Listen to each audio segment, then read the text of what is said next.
તો અમદાવાદમાં ધોધમાર વરસાદ બાદ શહેરમાં ઠેર ઠેર ખાડા પડ્યા છે। ખાડા રાજના દ્રશ્યો જોવા મળી રહ્યા છે। રસ્તા પર ખાડાઓનું સામ્રાજ્ય હોય તેવા દ્રશ્યો છે। જમાલપુર મંદિર પાસેનો રસ્તો અત્યંત બિસ્માર હાલતમાં છે। તૂટેલા રોડના કારણે પ્રજાને પારાવાર હાલાકી પડી રહી છે। કરોડોનો ખર્ચ કર્યા બાદ પણ સારા રસ્તા કેમ નહીં તે સવાલ ઊભા થઈ રહ્યા છે। અમદાવાદ જમાલપુર મંદિર તરફથી આવતો આ જે રસ્તો છે, રસ્તો તમે જુઓ અત્યારે આ રસ્તાને જોશો તો ખરેખર એવું લાગશે કે કોર્પોરેશનને અમદાવાદ શહેરમાં ક્યાં કઈ પ્રકારની સમસ્યા છે એ ખબર જ નથી। અને આ રસ્તો જોશો તો અહીંયા એટલા બધા ખાડા આટલા જ 100 મીટરના અંતરમાં દેખાઈ જશે કે બીજી કોઈ જગ્યાએ અમદાવાદમાં પરિસ્થિતિ ખરાબ છે એવું જોવા જવાની ઈચ્છા સુદ્ધા નહીં થાય, કારણ કે આ રસ્તા ઉપરથી જ્યારે વાહનો લઈને કોઈ પસાર થાય તો એ કઈ રીતની પરિસ્થિતિ થાય છે આપ જુઓ। 2 વ્હીલર લઈને આવનાર વ્યક્તિ હોય કે 4 વ્હીલર હોય કે બસ, અને આ જે સ્થિતિ છે એ સ્થિતિ ફક્ત આટલા 100 મીટરના રસ્તાની છે, તો પછી બીજા અમદાવાદ શહેરના રસ્તાઓની વાત જ શી કરવી। અને જો અહીંયા કોઈ વ્યક્તિ પડે તો એની શું દશા થાય એનો પણ આસાનીથી અંદાજો લગાવી શકાય છે। અને અમદાવાદ શહેરના આ રસ્તાઓની સ્થિતિ અમે તમને બતાવી રહ્યા છે। કોર્પોરેશનના ધ્યાને લાવવાનો પ્રયાસ છે કે જાગો અને કામ કરો, કારણ કે લોકો ખૂબ પરેશાની ભોગવી રહ્યા છે। કેમેરામેન વિવેક ઠાકોર સાથે સચિન પાટીલ, TV9 અમદાવાદ। તો ખરાબ રસ્તાઓના કારણે વાહન ચાલકો પરેશાન છે। રસ્તા ઉપર અકસ્માતનું જોખમ વધ્યું છે।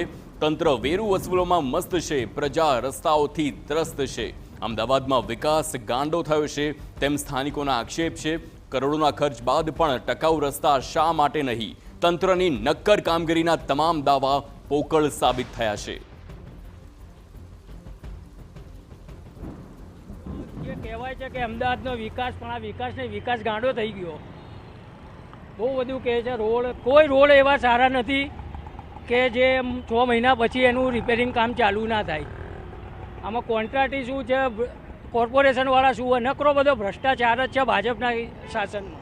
अभी आने जाने पे प्रॉब्लम हुई है और कल मैं इसी गाड़ी से गिर गया था। छोटे खड्डे में आगे का टायर गया और टायर एकदम अंदर चला गया तो मेरी गाड़ी पलट गई। कल मैं गिर गया, मेरे को यहाँ लगा भी है। क्या ये प्रॉब्लम है, थोड़ा सा प्रशासन ध्यान दे तो बहुत अच्छी बात है। જે પબ્લિક છે એ દુઃખી છે, નથી કોઈને કહી શકતી અને કોઈ એને સાંભળવા તૈયાર નથી, બરાબર। સરકારે, તંત્રએ ખૂબ જ ધ્યાન રાખવા જેવું છે અને ખાલી એર કન્ડિશન ઓફિસમાં બેસીને આ મેનેજમેન્ટ ના થાય। આ પ્રજાને ખૂબ હેરાન કરવામાં જ રસ છે આ લોકોને। અમદાવાદીઓએ હવે મુશ્કેલી વેઠવાની આદત પાડી દેવી પડશે। એનું કારણ છે કે અમદાવાદ મ્યુનિસિપલ કોર્પોરેશનનું જે અલગ અલગ વિભાગો છે એ વિભાગો કામ કરશે નહીં અને લોકોએ જ આ આદત પાડીને આ જે સમસ્યાઓ છે સમસ્યાઓને વેઠવી પડશે। આ જમાલપુર બ્રિજના દ્રશ્યો તમે જોઈ રહ્યા છો, એના ઉપર રસ્તાની જે સ્થિતિ છે એ સ્થિતિ કેવી રીતની છે। જે પોપડાના પોપડા છે એ ઉખડી રહ્યા છે। પ્રી મોન્સૂન કામગીરીના નામે ફક્ત દાવાઓ થાય છે, પાણી ભરાય, લોકો ખાડામાં પડે, લોકોને ઈજાઓ થાય અને ત્યારબાદ પણ જ્યારે વરસાદ બંધ થાય અને પછી રસ્તાઓની સ્થિતિ આવી થાય, રસ્તાઓ બ્લોક કરવામાં આવે કે રસ્તાઓને ડાયવર્ટ કરવામાં આવે, પરેશાની અમદાવાદીઓને થવાની। અને આ સ્થિતિ જે છે એ સ્થિતિમાં કોર્પોરેશન કામ નથી કરવાનું, પબ્લિકે બસ પરેશાની વેઠવાની છે।